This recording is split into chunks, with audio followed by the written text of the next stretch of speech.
श्री कृष्ण दोस्तों, आज हम आपके लिए भगवान श्री कृष्ण की लीलाओं के अंतर्गत 21वां अध्याय लेकर प्रस्तुत हैं, जिसके अंतर्गत बंसी द्वारा मोहित गोपियों के चित्रण को प्रस्तुत किया गया है। शरद ऋतु के आगमन से सरोवरों तथा नदियों में जल स्फटिक के समान स्वच्छ हो गया और वे सुगंधित कमल के फूलों से भर गए और मधुर हवाएं चलने लगीं।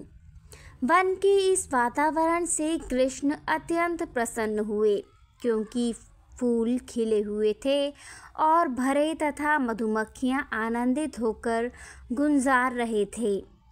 पक्षी, वृक्ष तथा शाखाएं सभी अत्यंत प्रसन्न लग रहे थे। तभी गौएं चराते साथ में श्री बलराम तथा ग्वाल बालों को लिए कृष्ण अपनी दिव्य बांसुरी बजाने लगे। कृष्ण की बांसुरी की ध्वनि सुनकर वृंदावन की गोपियों ने उनका स्मरण किया और वे परस्पर बातें करने लगीं कि कृष्ण कितनी सुंदर बांसुरी बजा रहे हैं। जब गोपियाँ कृष्ण के मुरली वादन की बात चलाती और वे उनकी लीलाओं का भी स्मरण करती, इस तरह उनका मन विचलित हो जाता, तो वे सुंदर ध्वनि का वर्णन करने में अपने को असमर्थ पाती। मुरली की दिव्य ध्वनि की चर्चा चलाते समय वे यह भी स्मरण करती कृष्ण किस प्रकार का वेश धारण करते हैं। उनके सिर पर मोर पंख इस तरह सुशोभित होते हैं मानो वे कोई नर्तक हों। वे अपने कानों में नीले फूल खोसते रहते। उनका वस्त्र पीत स्वर्णिम कांति वाला होता और वे गले में वैजयंती माला पहने हुए होते। इस प्रकार का आकर्षक वेश धारण किए कृष्ण अपने होठों से निस्सृत अमृत से वंशी के छिद्रों को पूरित करते रहते। इस तरह वे उन्हें स्मरण करते कि वे वृंदावन में किस प्रकार प्रविष्ट होते हैं, जो कृष्ण तथा उनके सखाओं के पद चिन्हों से गौरवान्वित हैं। कृष्ण वंशी वादन में अत्यंत पटु थे और गोपियाँ उस ध्वनि पर मोहित थीं, जो न केवल उन्हें अपितु प्रत्येक सुनने वाले जीव को आकृष्ट करने वाली थीं। एक गोपी ने अपनी सखी से कहा, नेत्रों की चरम सिद्धि इसी में है कि कृष्ण तथा बलराम को वन में जाते, बंसी बजाते तथा अपने मित्रों के साथ गौएं चराते देखा जाए। जो व्यक्ति कृष्ण को मुरली बजाते तथा उनके वृंदावन के जंगल में प्रवेश करते हुए तथा ग्वाल बालों के साथ गाय चराते देखने के लिए दिव्य ध्यान में अंतः तथा बाह्य रूप से निरंतर लगे रहते हैं, उन्हें वास्तविक रूप में समाधि प्राप्त हो चुकी होती है। समाधि का अर्थ है इंद्रियों के समस्त कार्यों का एक विशिष्ट विषय में लीन होना, और गोपियाँ यह सूचित करती हैं कि कृष्ण की लीलाएं समस्त ध्यान तथा समाधि की सिद्धि हैं। भगवद गीता में भी इसकी पुष्टि की गई है कि जो कोई कृष्ण के ध्यान में निरंतर लीन रहता है वह सर्वोच्च योगी है। दूसरी गोपी बोली कि गौएं चराते हुए कृष्ण तथा बलराम रंगमंच पर अभिनय करने के लिए जाते हुए अभिनेताओं की तरह प्रतीत होते हैं। कृष्ण पीतांबर तथा बलराम नील वस्त्र धारण किए थे और अपने हाथों में आम्र, मंजरी, मोरपंख तथा फूलों का गुच्छा लिए हुए थे। वे कमल पुष्पों की माला धारण किए थे तथा कभी कभी दोनों मित्र मंडली में मधुर ध्वनि से गाते थे। एक अन्य गोपी ने अपनी सखी से कहा, कृष्ण तथा बलराम कितने सुंदर लगते हैं। एक अन्य गोपी ने कहा, हे सखी, हम उनकी इस बांस की बांसुरी के विषय में कुछ सोच भी नहीं पाती। इसने न जाने कौन से पुण्य कर्म किए हैं कि यह कृष्ण के अधरामृत का पान कर रही है, जो वास्तव में गोपियों की निधि है। कृष्ण कभी कभी गोपियों का चुंबन करते थे, अतः उनके अधरों का दिव्य अमृत केवल उन्हीं को प्राप्त है। अतः गोपियों ने पूछा, यह कैसे संभव है कि एक बांस की बनी बांसुरी कृष्ण के अधरामृत का निरंतर पान करती रहती है। परमेश्वर की सेवा में लगे रहने के कारण इस बांसुरी के माता पिता अवश्य ही प्रसन्न होंगे। सरोवरों तथा नदियों को वृक्षों की माता कहा गया है, क्योंकि वृक्ष केवल जल पीकर रहते हैं। अतः वृंदावन के सरोवरों तथा नदियों का जल है और कमल पुष्पों से पूरित है, क्योंकि वे सोचते हैं कि किस तरह हमारा पुत्र बांस कृष्ण के अधरामृत का सुख भोग रहा है। नदियाँ तथा सरोवरों के तट पर खड़े बांस के पेड़ अपनी संतान को भगवान की सेवा में लगे देखकर उसी तरह परम प्रसन्न होते हैं, जैसे दिव्य ज्ञान में उन्नत व्यक्ति अपनी संतानों को भगवान की सेवा में लगे देखकर प्रसन्न होते हैं। सारे वृक्ष हर्षातिरेक के कारण अपनी टहनियों से लटकते मधुमक्खी के छत्तों से मधु की वर्षा कर रहे थे। एक अन्य गोपी अपनी सखियों से कृष्ण के विषय में इस प्रकार कहती है, हे सखियों, हमारा यह वृंदावन संपूर्ण पृथ्वी के यश को उद्घोषित कर रहा है, क्योंकि यह लोक देवकी के पुत्र चरण चिन्हों से महिमा मंडित है। इसके अतिरिक्त जब गोविंद वंशी बजाते हैं तो तुरंत ही सारे मोर मदोन्मत्त हो उठते हैं, मानो उन्होंने किसी नए मेघ की गर्जना सुनी हो। जब गोवर्धन पर्वत या घाटी के सारे पशु पौधे तथा वृक्ष इन मोरों को नाचते देखते हैं तो वे निश्चल होकर वंशी की दिव्य ध्वनि को मनोयोग से सुनते हैं। हमारे विचार से यह वरदान अन्य किसी लोक में ना तो संभव है ना ही उपलब्ध है। यद्यपि गोपियाँ ग्राम्य बालाएं थीं, किंतु उन्हें अत्यंत अधिक वैदिक ज्ञान था। ऐसा है वैदिक सभ्यता का प्रभाव। आधिकारिक स्रोतों से वेदों के श्रवण मात्र से सर्वोच्च सत्य सीखा जा सकता है। एक अन्य सखी बोली, अरे सखियों, इन टिरनियों को तो देखो। यद्यपि ये पशु हैं, किंतु वे महाराज नंद के पुत्र कृष्ण के पास तक पहुंच चुकी हैं। यह न केवल कृष्ण तथा बलराम की वेशभूषा से आकृष्ट हैं, अपितु ये वंशी की ध्वनि सुनते सुनते अपने अपने पतियों समेत भगवान को अत्यंत प्यार से देखकर सादर प्रणाम करती हैं। गोपियों को इन हिरनियों से ईर्ष्या होती थी, क्योंकि वे सब अपने पतियों समेत कृष्ण की सेवा कर पाती थीं। गोपियाँ अपने आप को इतना भाग्यशाली नहीं मानती थीं, क्योंकि जब भी वे कृष्ण के पास जाना चाहती तो उनके पति प्रसन्न नहीं होते थे। एक अन्य गोपी ने कहा, अरे सखियों, कृष्ण तो इतना सुंदर वेश बनाए हुए है कि वे स्त्रियों के विविध उत्सवों को प्रेरणा प्रदान करने वाले दिखते हैं। उनकी वंशी की दिव्य ध्वनि सुनकर स्वर्ग के देवताओं की पत्नियां तक मोहित हो जाती हैं। यद्यपि वे अपने पतियों के साथ विमान द्वारा आकाश में विचरण करती होती हैं, कितनों कृष्ण की वंशी की ध्वनि सुनते ही वे विचलित हो उठती हैं। उनके केश पाश शिथिल हो जाते हैं और उनकी कसी हुई पेटियां ढीली हो जाती हैं। इसका अर्थ यह हुआ कि कृष्ण की वंशी की दिव्य ध्वनि ब्रह्मांड के चारों कोनों तक फैल चुकी थी। और यह भी महत्वपूर्ण बात है कि गोपियों को आकाश में उड़ने वाले विभिन्न प्रकार के वायुयानों का पता था। एक और गोपी अपनी सखियों से बोली, सखियों, गायें भी कृष्ण की मुरली की दिव्य ध्वनि सुनकर मुग्ध हो जाती हैं।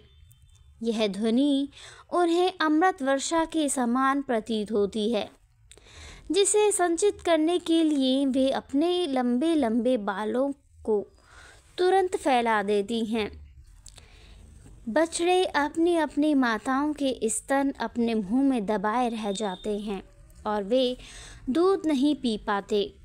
वे भक्ति से विह्वल हो जाते हैं और उनकी आँखों से अश्रु ढरकने लगते हैं, जिससे यह स्पष्ट लगता है जैसे वे कृष्ण को अपने हृदय से लगा रहे हों।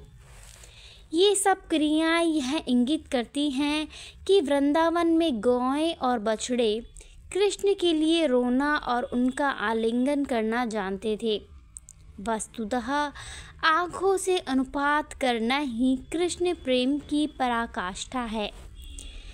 एक किशोरी गोपिका अपनी माता से बोली, अरे माँ, देखो ना, विभिन्न वृक्षों की डालों पर बैठे हुए ये सारे पक्षी कितने मनोयोग से कृष्ण को बंसी बजाते हुए देख रहे हैं।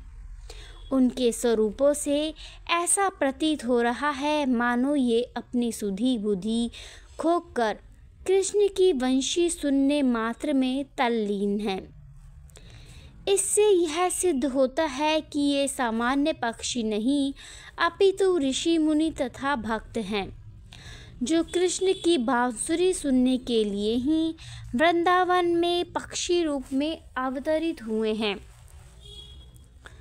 बड़े बड़े ऋषि मुनि तथा विद्वान ज्ञान में रुचि रखते हैं, किंतु भगवद गीता में वैदिक ज्ञान का सार इस प्रकार बताया गया है, वेदेश सर्वैर्हमेव वेद्यः। वेदों के ज्ञान द्वारा कृष्ण को समझना होता है। इन पक्षियों के आचरण से ऐसा प्रतीत हो रहा था मानो ये वैदिक ज्ञान के पंडित हों और इन्होंने वैदिक ज्ञान की सारी शाखाओं को त्याग कर केवल कृष्ण की दिव्य ध्वनि को अंगीकार कर लिया हो।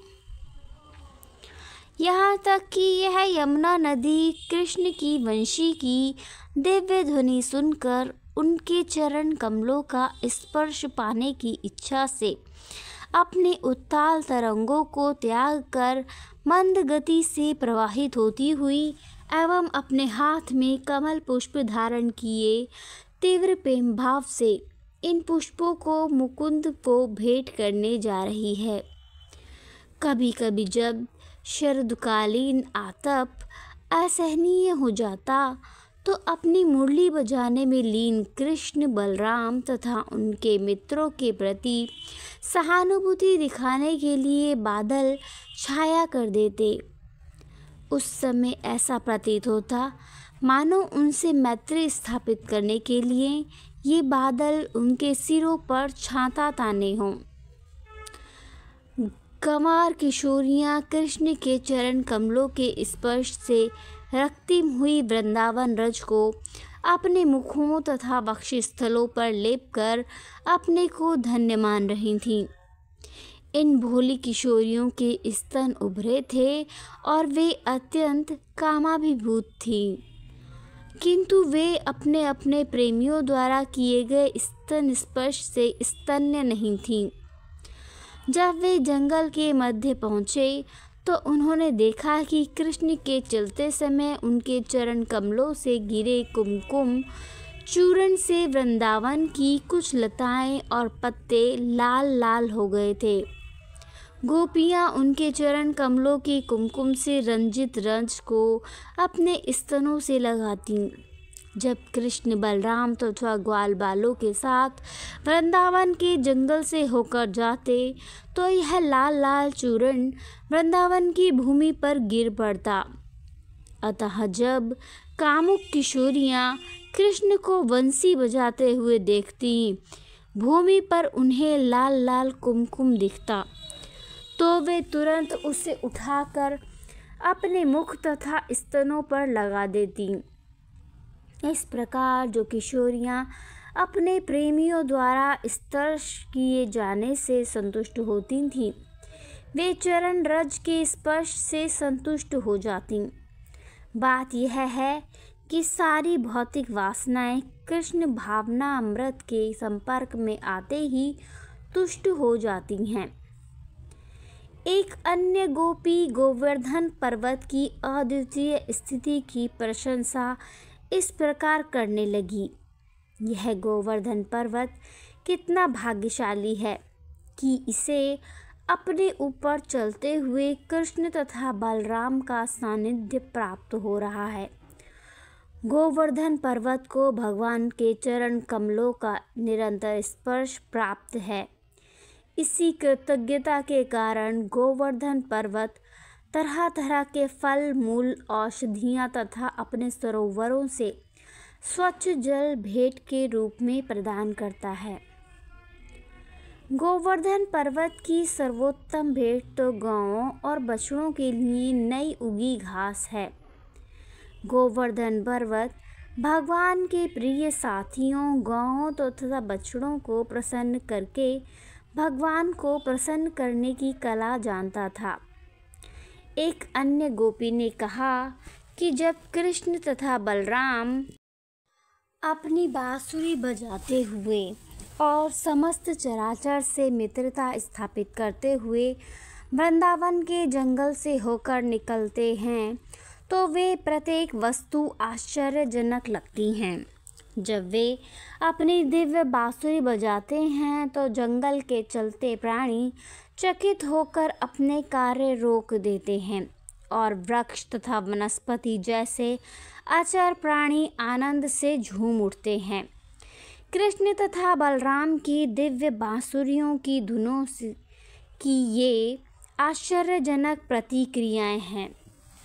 कृष्ण तथा बलराम सामान्य ग्वाल बालों की तरह अपने कंधों तथा हाथों में गायों को बांधने की रस्सियां लिए रहते। दहते समय सारे बालक गायों के पिछले पांवों को एक नई रस्सी से बांध देते और इस रस्सी को ग्वाले सदैव अपने कंधों पर लटकाए रहते और यह रस्सी कृष्ण तथा बलराम के कंधों पर भी देखी जा सकती थी। भगवान होते हुए भी वे ग्वाल बालों की तरह क्रीड़ाएं करते, अतः सारी बातें आश्चर्यजनक तथा आकर्षक लगती। जब कृष्ण वृंदावन के जंगल में या गोवर्धन पर्वत पर गौवें चराने में व्यस्त, उस समय गोपियाँ उनके विषय में सोचने तथा उनकी विविध लीलाओं के बखान करने में लीन रहती। यह कृष्ण के ही विचारों में निरंतर लीन रहने का सम्यक उदाहरण है। यह प्रवृत्ति गोपियों के आचरण में सदैव स्पष्ट पाई जाती है। अतः भगवान चैतन्य ने घोषित किया, परमेश्वर की पूजा की अन्य कोई विधि गोपियों की इस विधि से श्रेष्ठ नहीं है। यह गोपियाँ ब्राह्मण तथा क्षत्रिय जैसे उच्च कुलों में उत्पन्न न होकर वैश्य कुल में उत्पन्न हुई थीं और वह भी व्यापारियों की किसी उच्च श्रेणी में न होकर ग्वालों के कुल में हुई थीं। वे ठीक से शिक्षित भी न थीं, किंतु उन्होंने वेदों के अधिकारी ब्राह्मणों से सारा ज्ञान सुन रखा था। गोपियों का एकमात्र कार्य था कृष्ण के विचारों में दिन रात मग्न रहना। इस प्रकार लीला पुरुषोत्तम भगवान श्री कृष्ण के अंतर्गत वंशी द्वारा मोहित गोपियाँ नामक 21वें अध्याय का भक्ति वेदांत तात्पर्य पूर्ण हुआ। जय श्री कृष्ण, जय श्री कृष्ण।